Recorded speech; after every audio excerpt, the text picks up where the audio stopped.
Hello, everyone. Thank you once again for joining us on my green card story. On this channel, we talk about EB2NIW, EB1A, and everything that pertains to green card. Today, I'm going to continue my interview with Bimpe.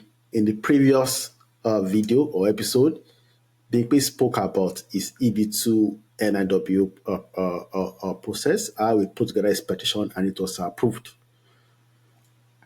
In today's episode, he's going to talk about his EB1A. Why he filed for EB1A, even though he had an approved EB2NIW. Mr. Bimpe, welcome to our channel. Thank you, sir.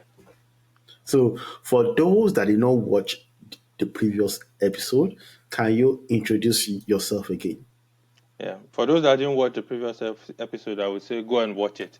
But in any case, my name is Bimpe. I'm a PhD fellow in a US institution. Currently, my PhD program almost done now. Before then, I did a master's in another US institution. In fact, I have two masters, one from another institution and one from my current institution. Before then, I did my bachelor's in English language from Obafemi Awolowo University in Nigeria. Okay, so thank you. Bimpe, in the previous episode, you said that you filed for EB2NIW and it was approved. Then you filed for EB1A. Why did you decide to file for EB1A? Thank you. Shout out to my wife if she's watching. She's probably watching. She is my reason one for filing because she brought I had no idea what EB1A, Wow. was, and she talked me into doing it. But in any case, so I filed my EB2NIW, like I noted in the last video, in July 2023. I got the result in November. When I filed in July, I still had about 2 years to go in my program. So I didn't necessarily, the priority dates were not moving very fast anyway, but I didn't see any problem with that because I had, I was on my F1 visa and I had no rush. But in 2024, around June, was that June? Yes, that was in June. So in 2024, we were still waiting. The priority date wasn't moving very fast. And so, but I did have hope that by the time I finished my program, that would be, it would have, I would have been able to adjust my status. But then my wife was speaking with a family friend and he told her about EB1A. And she told me about EB1A. And I was like, no, there's no way I'm, spending additional money. EB2 priority date is moving just fine. So I just have to wait for that. I'm not in a rush. I was like, no, you can do this EB1A. He has told me about it. And I said, okay. I'll read up on it. So I went through the internet. I read up on it. I asked questions about EB1A. And I said, okay, what do I, have to lose? And because, of course, I learned that the priority date for EB1A was current. So at this point, I was beginning to have some doubt as to how fast the priority date, for EB2 would move. So when I read through EB1A, I saw that I could actually apply. So I thought, okay, well, if I have the permanent resident earlier than I was anticipating, that's good in itself. So I decided to apply for EB1A. So one, because of my wife, but two, because priority date or adjustment of status for EB1 is current. So I could adjust my status immediately once it got approved. Okay, great. Thank you so much for that. Now, the second question is on my mind is, and I approve EB2NIW. You had gotten some document based on that. You got recommendation letters from your references, and I'm sure in those letters they stated that you are writing to support your petition for EB2NIW. So when you decide to put together your EB1A petition, Did you use the same cover letter? Did you change anything there? Did you use the same recommendation or letters? Can you explain how you went about it to us? Thank you. Mostly the same, because the my experts, like I call them expert letters, they had crafted the letter in a way that worked for EB1 too. I did reach out to Okay. a couple of them to change some things.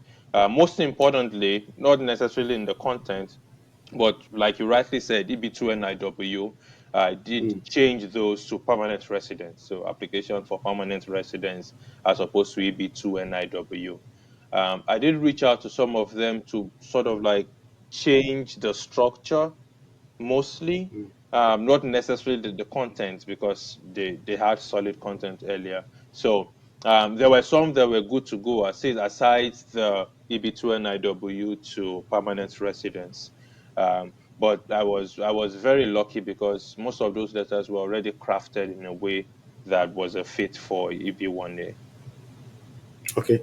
So now, when you are when a person is filing for EB1A, the requirement is different from EB2 NNW.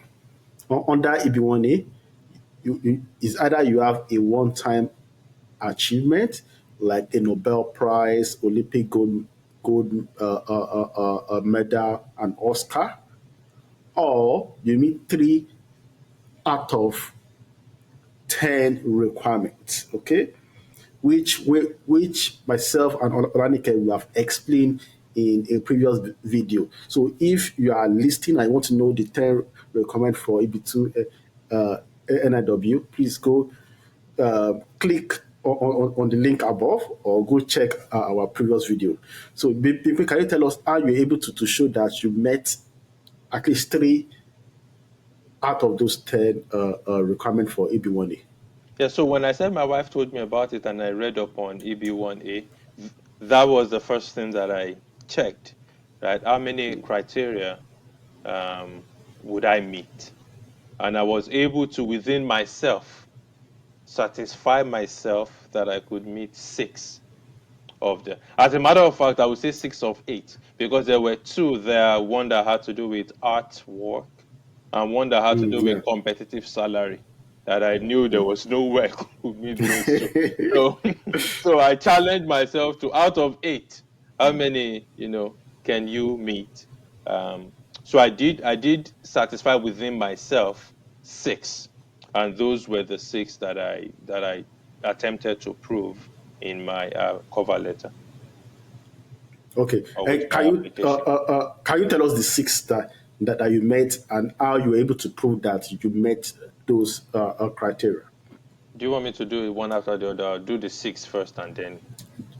Just in any way. Not you don't need to follow how they were mentioned in the USS link. Just okay. Let's for example evidence of of a national or Yeah. international Yeah. award. Tell us the evidence that you used to show that you met that requirement. Great. So, six, number one, evidence of original scientific and scholarly contributions of major significance in my field.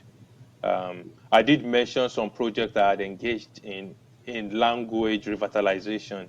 Um, I I was I had finished with a project. In fact, the book we were working on had been published at that time, in the revitalization of a Native American language. I was also involved in a project um, in preparing a textbook for language acquisition and Yoruba language maintenance. Um, I did show my contributions in terms of being invited to actually as guest speaker, to speak in institutions in the United States. Um, Presentations that I had done were also things that I mentioned. And my contribution included a book as well, which has now been adopted in 2 states in southwest Nigeria. Those were some of the things that I mentioned and elaborated upon to fulfill the evidence of original scientific and scholarly contributions of major significance. The second one was evidence of national and international recognized awards and grants for excellence. in my field. So one of the ones that I used there, or one key award that I used there was a Fulbright scholarship, which is a huge international scholarship, by the way. But I did mention some other awards that I had gotten in the United States from associations that had to do with the field that I am in. And so I was able to connect that. I did mention some awards that I had gotten as part of an organization. So, for example, I'm a board member in an NGO. Prior to my application, we had gotten grants and awards from the United States to actually execute projects in Nigeria. So those were some of the things that I mentioned as evidence of national and international recognized awards and grants. The third one was authorship of scholarly articles, and of course, like I noted earlier, by that time I had published some papers, book chapters, a book. So I did talk about those, but because, and like you rightly say all the time, EB1A petition isn't just quantitative, it's also qualitative. So I mentioned those projects or articles, essays, also mentioned how those were related to my field. The fourth one was evidence of published material about me and my research achievements in professional publications or media.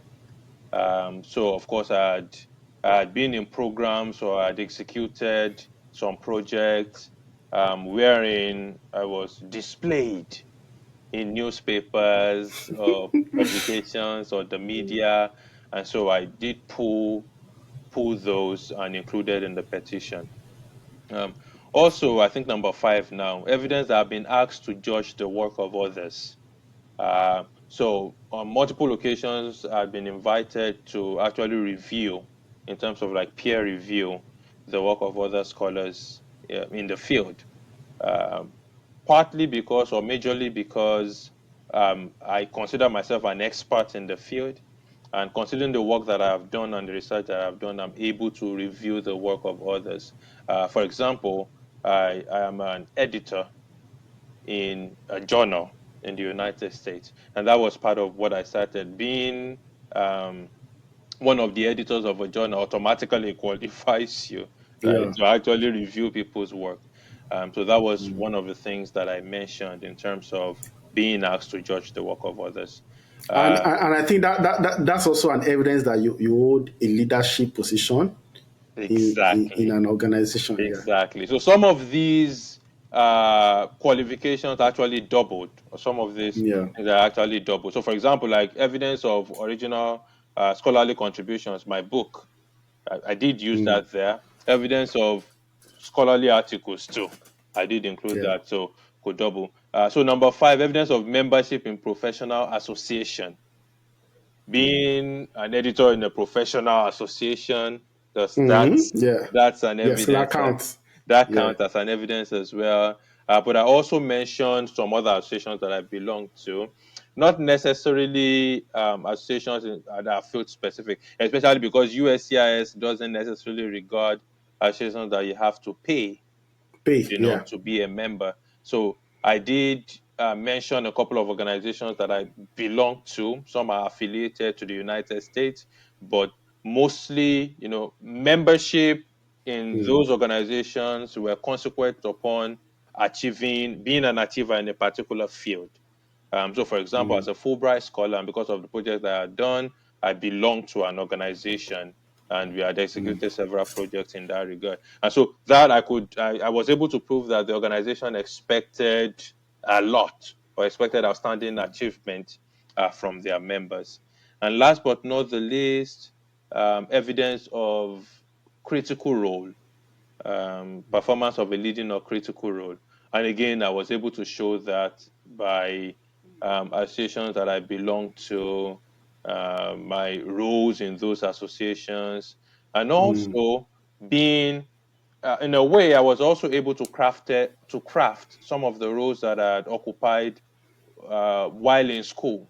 So, for example, during my master's program, I was a senator on um, the board. Is it board they call it now? Or Senate? I was a senator in the Senate of the school, not of The the grad students. school. No, not grad school, the actual Oh, okay. school.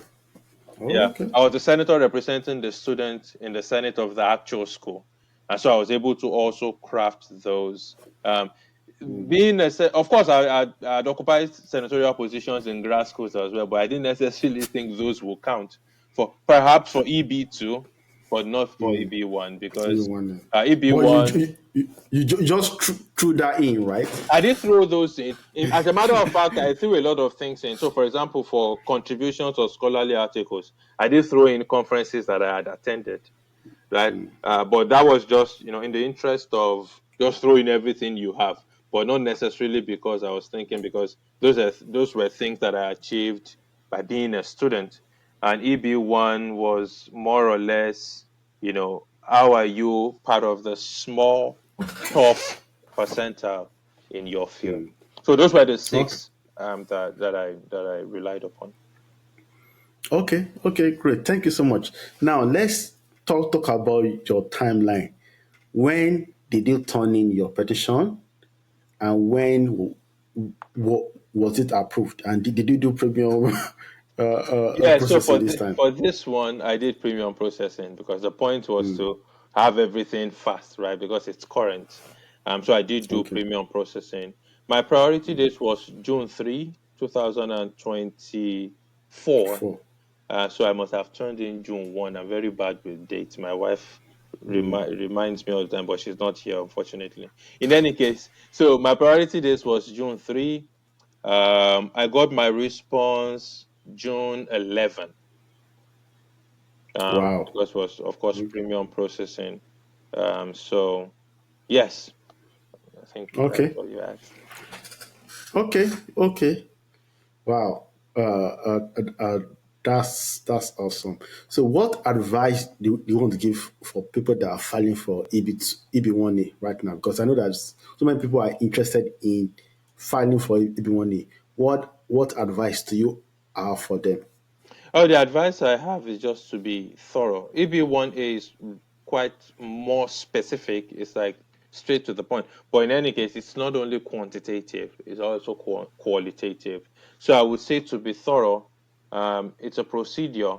Obviously, if you can do it yourself, fine. But if you cannot, you get all the advice that you can, make all the consultations that you can, so that you're not only including everything that you need to, you're also including them in a way that meets the qualitative requirement. So I would say for EB2, we treated that in the last video, but for EB1, just be sure that you have enough information and you're doing it the right way.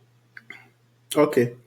So on that note, I'm going to round up this episode. Mr. Bimpe, thank you so much for honoring our invitation. And for those out there that are trying to file for EB2NIW or EB1A, and you need someone to either able to review your petition cover letter or to draft a petition cover letter for you, please reach out to us. Our contact information is in the descriptions section of this video, or you can reach out to us through our website, www.mygreencardstory.com. Thank you so much. Bye.